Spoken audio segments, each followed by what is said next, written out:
Lots of questions surrounding rifle setup. What to put on the gun, what brands to buy, you know, What's best for withstanding EMP? yeah, What would be best in the zombie apocalypse? I mean, all of the above. There's a lot of talk about rifle setup specifically. Um, that's what we want to go over here. What rifles, like what brands are we using? What do we look for in a rifle that, would make us want to not only, shoot it, but use it for a very long period of time? Things like that.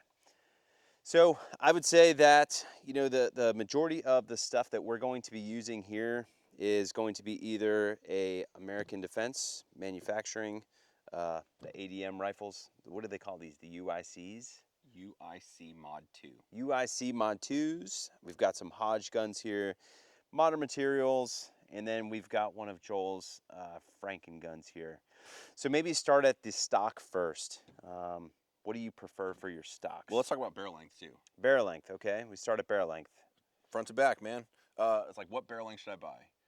Man, like I don't want to do any of the stamps and stuff. For me, Sure. it's easy. Like 14.5 pin and weld or 16-inch. Yep. Any difference between the two? Nope, not really.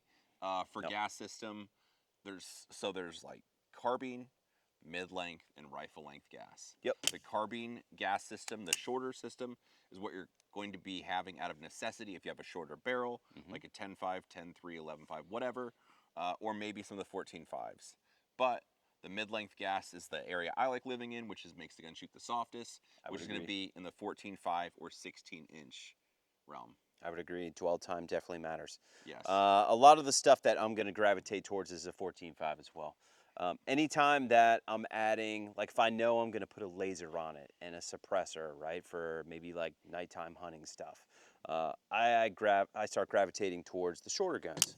So like this one here, this is a Hodge 11.5.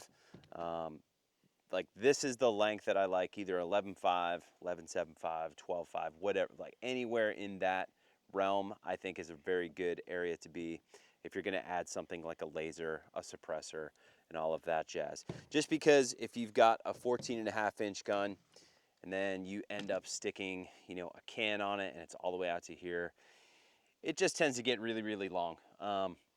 That's what she said. But I hear that often, but okay. Sometimes, but you add a can, it ends up being very long. It also ends up being very heavy too. So like the 14.5s with a can and a flashlight and a laser, like they become very, very front heavy and kind of unwieldy. So for me, like if I know I'm going to put a laser and a suppressor on it, it's going to be a shorter gun. Yeah. So barrel length and gas length Yep. is going to be one of the most things that contributes the most to how the rifle feels as far as recoil. Sure. The other thing we should talk about next is muzzle device. That's going to be the other biggest thing that is maybe controversial. It's going to affect the way the gun recoils. Yes. So for me, I feel like you could put a muzzle brake on a rifle and basically delete recoil altogether. You can make the gun just basically go bang and it cycles and it doesn't move. Super cool if you're doing stuff like, 3-gun, maybe you're shooting PCSL, things like that. I would want a muzzle brake on that type of gun. If you're going to play a game, you'd want to have the best equipment for the game. Absolutely. If I'm out training, then things tend to get a little bit different for me. So what I would look for in a training gun is going to be probably a 3-prong flash hider. I would say these 3 prongs, whether it's like this one's from Dead Air. There's a 3-prong here from Quiet Bore, right? All of these 3 prongs I would say are going to be the go-to for me. And the reason that they're the go-to for me is because they don't do anything in terms of trying to delete recoil. You can get away with a lot of stuff, in training if you've got a muzzle brake on your gun. And you just tend not to notice as much if you have a muzzle brake on your gun. Like in terms of like the way you mount it, right? You can get away with a whole lot. Like you can mount it however, and the gun just isn't going to move off of the target. Yeah, I just classify muzzle devices into two different groups. Basically, flash hiders and muzzle brakes. Yep. So, like you said, muzzle brakes are the nasty ones that they have a lot of concussion. So, like for instance, we just had a class this weekend. I don't like singling people out. I want to make everybody feel comfortable. But anyone with a muzzle brake gets pushed to the outside if we're doing a shooting line. The reason is so there's big vents in each side, and so somebody standing next to them for 7 meters, 10 meters, something Sure. like that, you'll feel like concussion, and also just it's like air just blowing directly, like a Yep. fan blowing at you, but it's very fast. Yep. So a push from the air, the concussion, it's just annoying, to be honest. So Yep. obviously for like a team type of thing, if you're shooting inside of a house, a structure, working with teammates, that would be not a very good device. In a line, like a class setting, it's not very optimal. But if you're shooting a game or a competition, it makes sense. Sure. Otherwise, the other muzzle device we like, just the flash hider type, is basically what we use for our training, and it's more applicable to like military and law enforcement.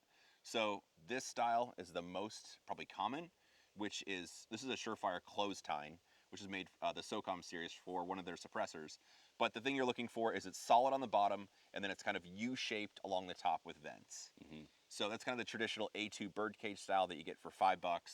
They're super cheap and plentiful. They work really well. They do. The one thing I just don't like is that since it's solid on the bottom, but with the vents the rest of the way, when you're shooting the rifle, it actually pushes the dot down For sure. just a little bit, and I just don't like it. It's enough to be irritating to me. One thing that I think people will find is when they start doing things or start shooting guns with, 3 prongs or 4 prongs like this one, and then you start getting used to the gun, basically more or less having a neutral recoil Mhm. pattern, right? The gun just kind of lifts, and if your mount is facilitating the gun returning in a predictable way, it just kind of returns. What you'll notice with the closed tines or an A2 flash hider, what you'll notice is the gun basically gets pushed down. So you like pull the trigger, the gun gets pushed down below the spot that you're trying to hit. I find that to be a little irritating. It's not horrible with these, but with muzzle devices like the war comps, Mhm. I fucking hate those things. Yeah, so there's some type where you'll time it. So basically, you'll adjust the way the top half. If it's got a vent and like a U shape or a compensation, you could turn it. So you'd have like maybe it's gonna push down in this angle, or you could time it this way, so it's gonna push inwards at this way, and you can time it, meaning changing the way the gun's gonna help direct recoil. It's super gay. I'm not a fan of it at all. Yep. I really like this 3 prong style, which as the name sounds, it's just 3 even prongs. And with this one, when you're shooting it, it more or less, and the 4 prongs the same, it more or less feels neutral, which means, like you said, when I shoot the gun, it more or less, maybe it lifts a little bit, but it's more or less straight back. Yep. So there's no directional input, which at close distance, at 10 meters, 15 meters, it doesn't matter a lot. You start shooting at 30 meters, 50 meters, 60 meters, then that little bit of push could push you completely under the target, Yes. which is a problem. And some of them are worse. I think Dead Air makes one called a Nox. I see students show up with that one, and that's the one in particular that people have the most trouble with. As soon as they start figuring out how to mount the gun properly, like it is a severe push down. Sure. And that's just something that I definitely would not want on a gun. I get it. Uh, do you mess with any sort of like buffer tube changes, right? Like there's a couple here that have the Voltor A5. Do you ever mess with any of that stuff? I've never used one before in my well, I probably have on one of your guns, but otherwise Yep. I never have changed any of my stuff.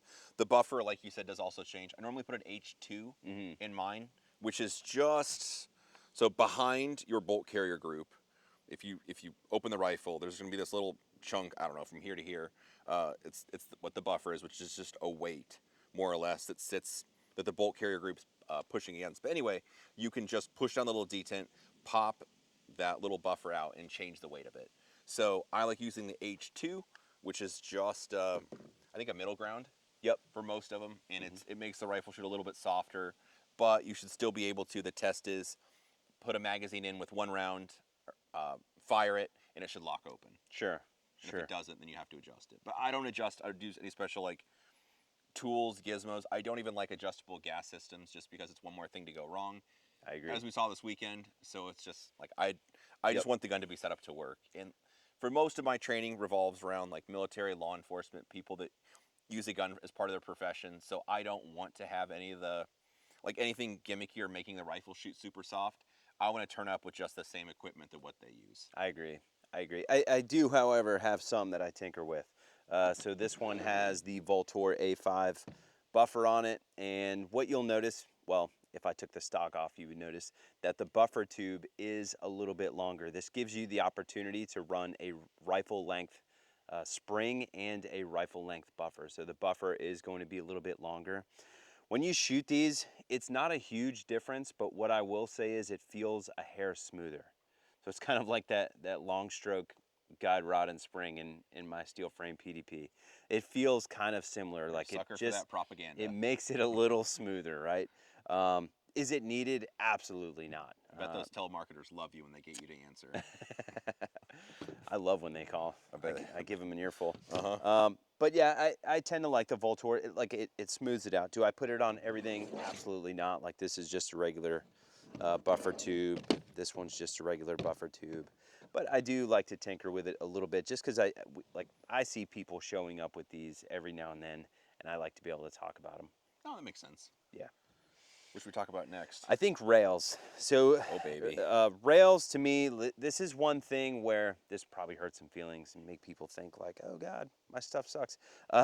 If you can grab your rail, like put the gun in between your legs, right? Oh, And you boy. can grab the rail and kind of torque it around, Bendy right? boy. And it moves and it's a bendy boy. Hey man, that's a great placeholder for where you put your hand. That's about it.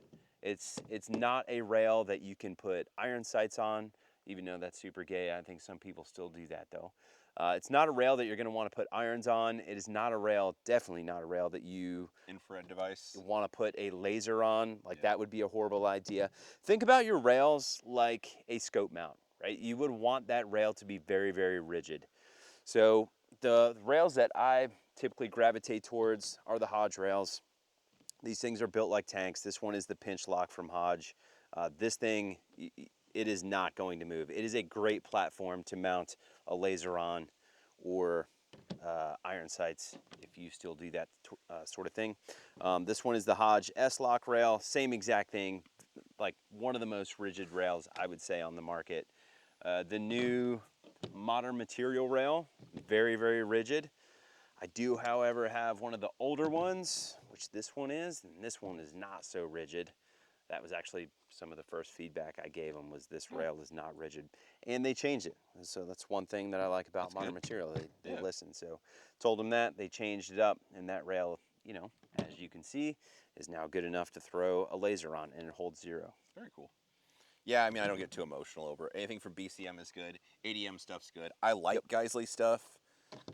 I think maybe some of it has had some QC issues. I'm not sure, but I'm sure there's good and bad with all of it. So Oh, absolutely. I don't have a strong preference. As far as the other thing we should talk about is just like key mod. I don't think many people. There's still some legacy stuff out there. Sure. Not many people use it. Most of it's going to be M-Lock, the quad rail type stuff with a lot of Picatinny. I don't personally like just because it changes how big around the rail is, and it's like Yep, it's the already thick- enough. Thick boys. Yeah, that's a better word to say. It's like it's already enough to get my hand around, but if you have a bigger quad rail, it's just Yep. like it's too much to hang on to and get traction on. So I don't have a need to do that. And if you, yeah. And if you wanted to add devices wherever, you could always just add a pick section Yep. somewhere around here anyway. Yeah. I do have some with quad rails. I mean, I'm used to thick with 3 Cs. I highly doubt that, but okay. Moving on. Where do you like to attach your sling? Oh, this is good to talk about. 'Cause So I think we're pretty similar in this. we are. So I strongly prefer using one of the QD mounts just in front of the receiver on the rail. Some of them have rails with built-in QD mounts. If not, some of them like the ADM on the end, they just ship with a little QD mount that goes along the top of the receiver, which works perfect, or on top of the rail. But anyway, I prefer this close to the receiver, and then I use the one right behind the castle nut. The reason for that is it's your mouth will thank you, or your face, because if you end up using like the one in the if I could talk, the back of the stock. That's a stock. That's a stock. Yeah. If you end up using the mount in the back of the stock, and then you have your rifle like this, you got to bend over and pick anything up. It's a good way to hit yourself in the face. Sure. And you end up just shoving the muzzle in the dirt. So if you use the mounts just behind the castle nut, just in front of the receiver, it's way easier to have your rifle some variation of this while you move it around, and it's more portable I agree. than having the gun up and down. We're gonna end up hitting the muzzle in something or hitting yourself in the face. So I ran mine at the furthest ends for a very long time, probably 10 years. So at the very furthest ends, I used to put it back here, and the front would go all the way at the front of the rifle. The one thing that I started to notice when I started doing like more up close stuff, I used to shoot like a lot of long range stuff, but when I started doing more up close stuff around barrels or walls, things like that, like if you go to break the rifle over your shoulder and run with it like this, the sling, if you have it mounted back here, tends to fall over your shoulder. And then if it goes over your shoulder and you go to push the rifle back out, you know, when you push out and go to work. Yeah. Punch out and go to work, I Yeah, think. when you go to punch out and go to work, like it's like you're stuck in the freaking sling. Um, and so I started just playing with it, like moving it around, and basically the conclusion that I came to is the exact same as yours. I like it as close to the receivers as I possibly can get. Now, maybe if it was like a scoped carbine, you know, shooting off of barricades and such, Sure. quite often, maybe I would want it at the furthest ends. This way I can utilize a sling for stabilization and things like that. I agree. What about flashlights for seeing the stuff? Flashlights. So up front, like I'm biased. I work for Mod Light, and so I am going to be using all of the Mod Light stuff. That being said, I've had very good luck with all of the Mod Light stuff. It's very durable. You get a rechargeable battery. It's very modular. All the heads fit all of the different bodies for the most part.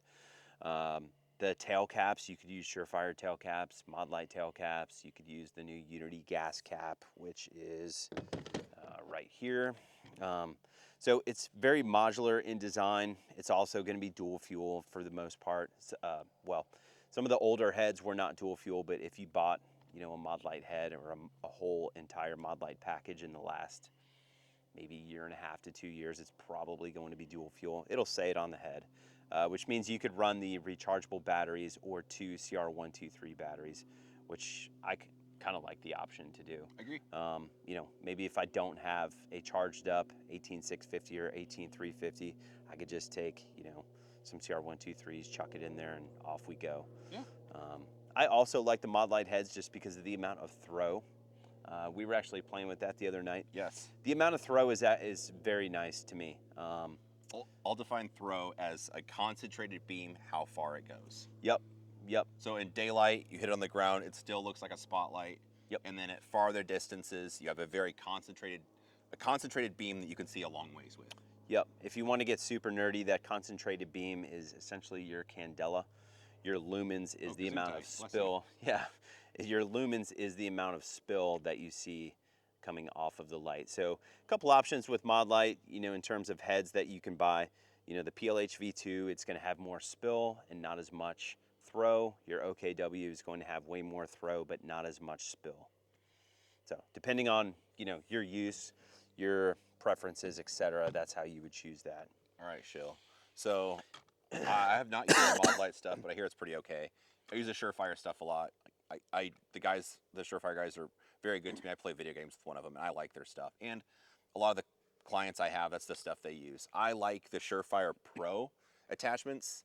Try to get a good angle, but basically it comes with an M-lock and a pick little cleat for the light, and then there's one little screw in the end. That's what attaches it, and you can get that way you can attach the light as close as you want to the rail. So this way it makes it for a very compact package. And if you have a suppressor, some other, like a laser on the top, I could move this out and then just tighten that screw down to put the light in the position I want. So anyway, I think that's Pretty fly. pretty choice. Yep. So that's Surefire Pro is the designation for that. Then within that, they have the regular, like the Ultra series, and they have the new turbos.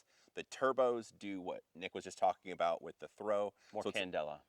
thank you. Good Yes. tag. Couldn't have said it better myself. So a very concentrated beam for a long way.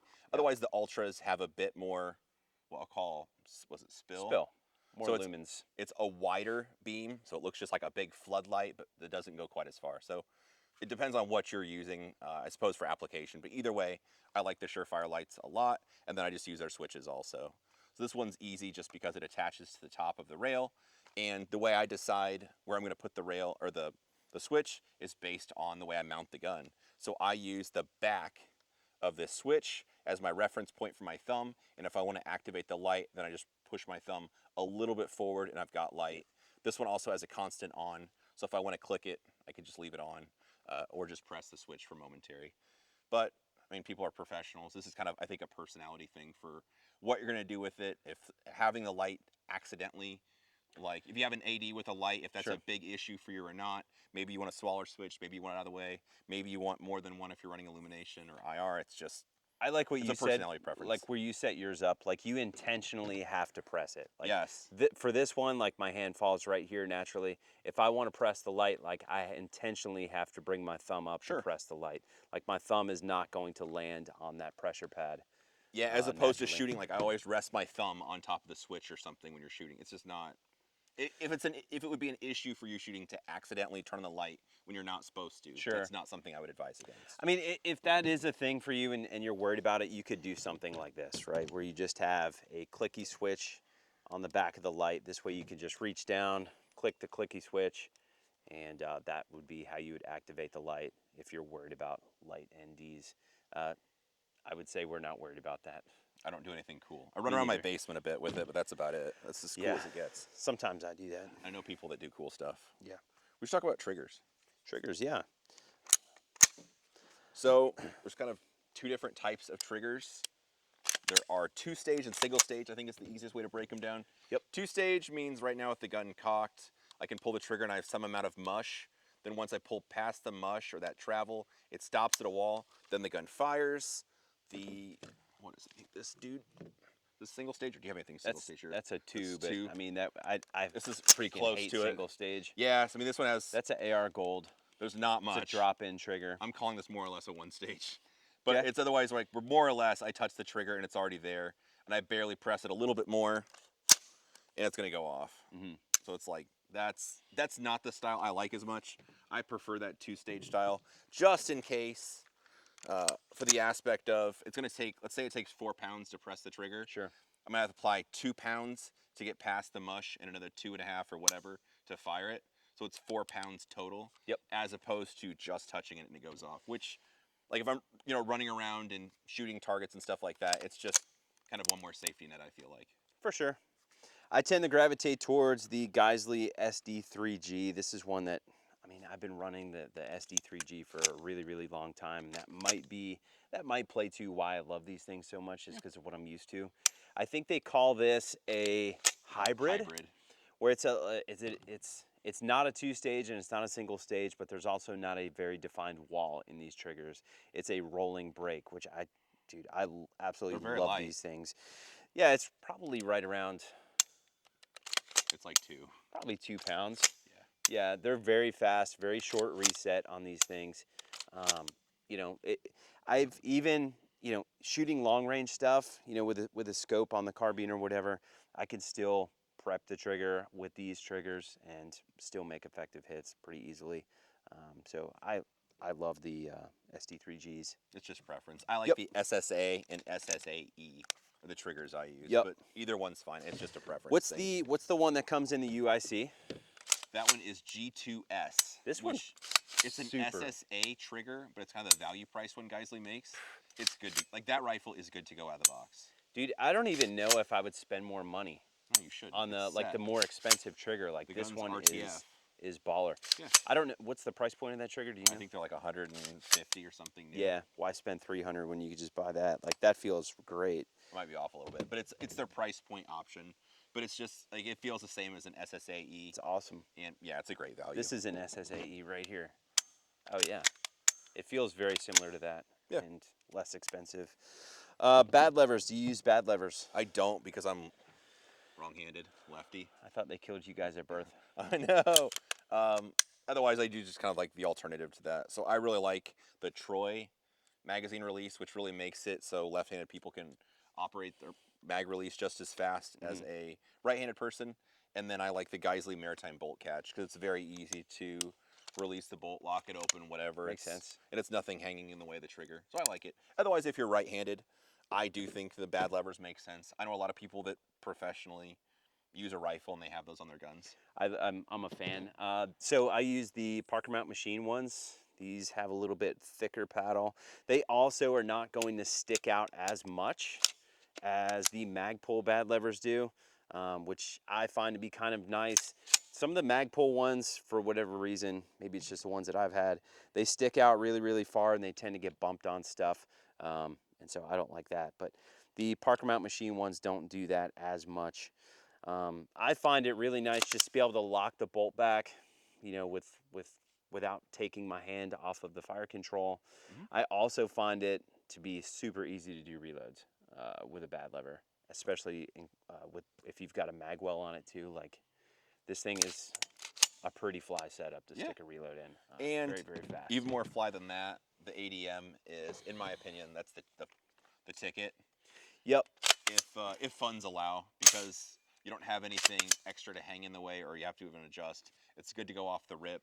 Yep. The mag release and the bolt release are easy for me to get to as a left-handed person, Yeah. and I don't mess with the gun at all. Like, it's just set up perfect. The Hodge Mod 2 receivers do very similar things. So there's a button up here that you would just hit. So you don't need to add, you know, any sort of bad lever or anything like that.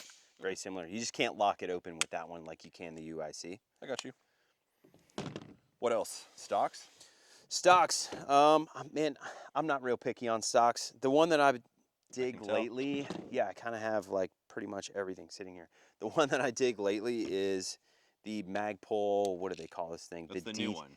This is the DT. The DT is like totally down to fuck. It locks up really Just tight. missing the F. Okay. Yeah, it's missing. They should put a. I might put a Sharpie F on there.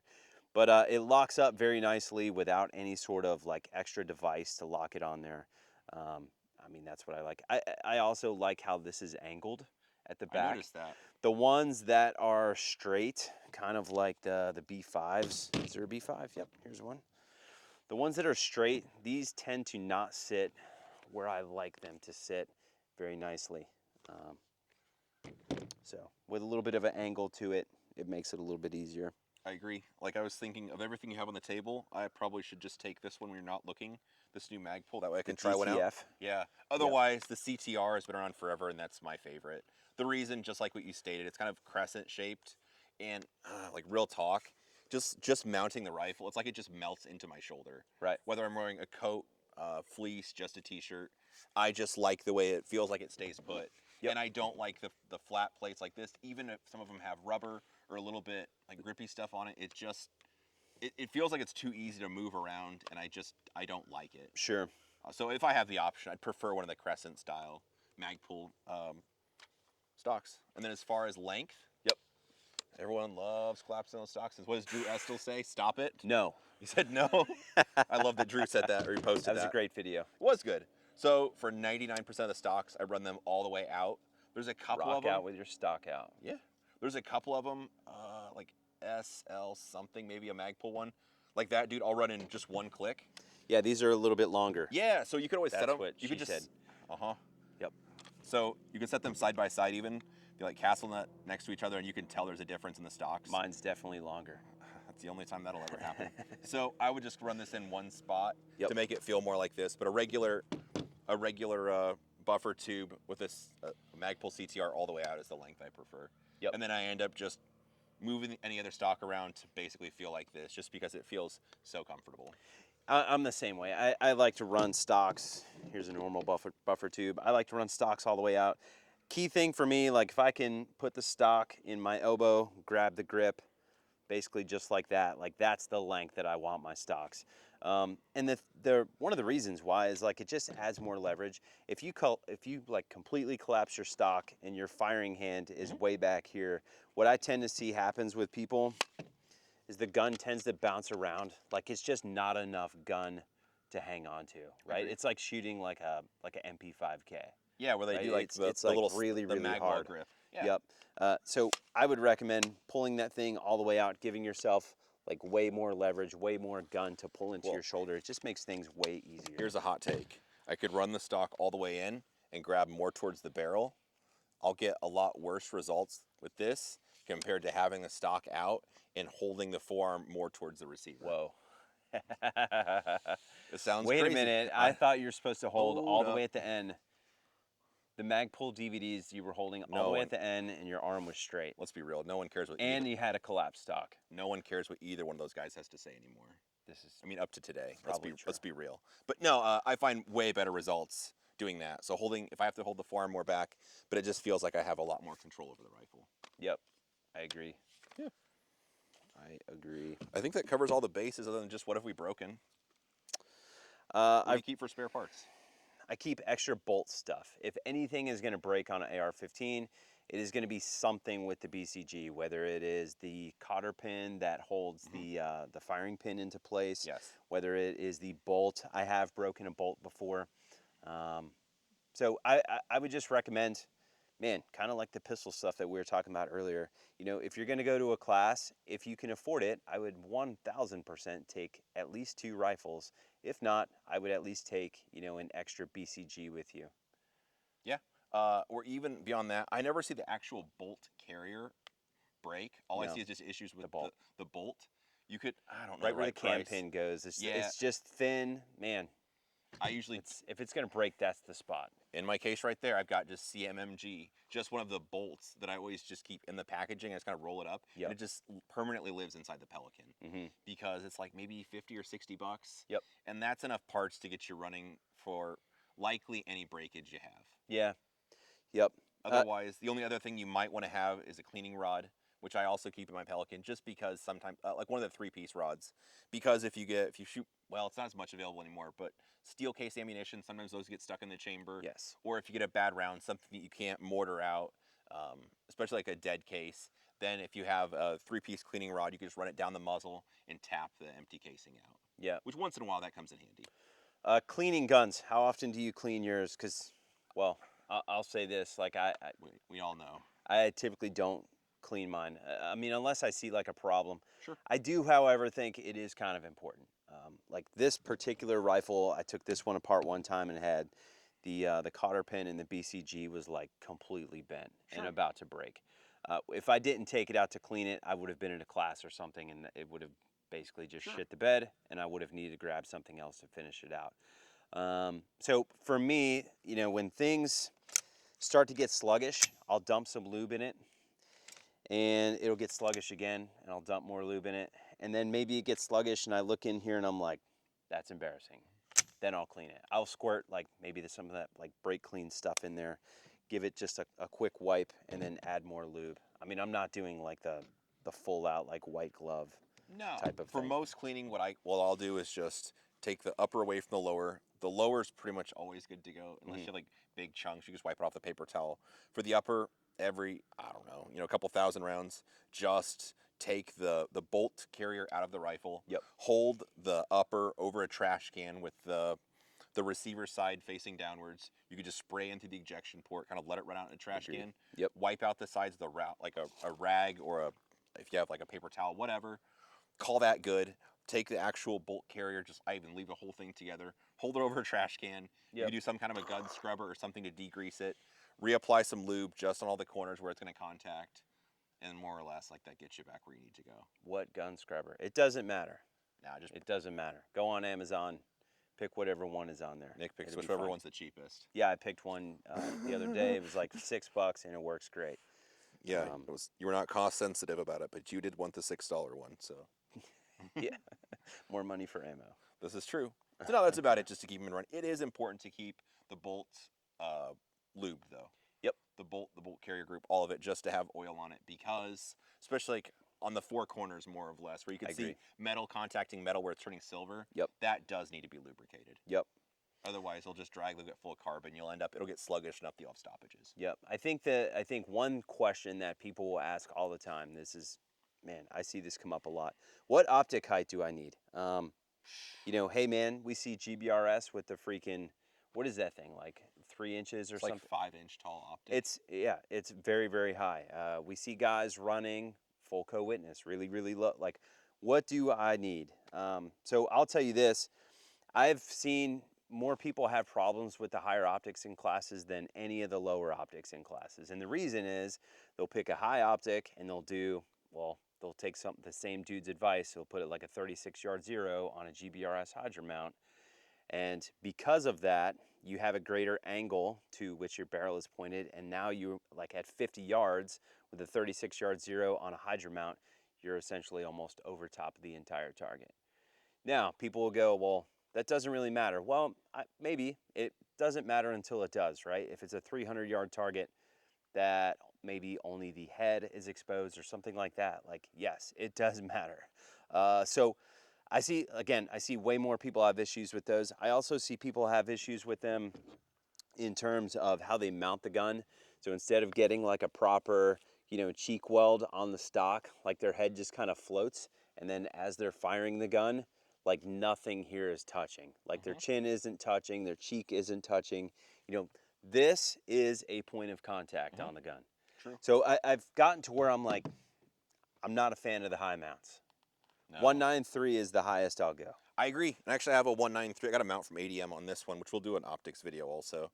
But I messed with that a little bit just to try it. I don't really love it, but I just wanted to give it a try. So it's going to be on this rifle for, I don't know, a few more months. Yep. Just because I want to give it an honest try. But otherwise, the lower third height is my favorite, which is 1.7 something? 1.7. This one is 1.7. a lower third Okay. on the ADM. 1.7. Yep. So I would say, maybe you have a high mount and you're like, no, it really works out for me. I would cool. just, hey. I'm not trying to get you to change. You do you. No, well, what I would recommend, go out, shoot some doubles, shoot some bills at like 20 to 40 yards. Let me know if you still like it at the end of that.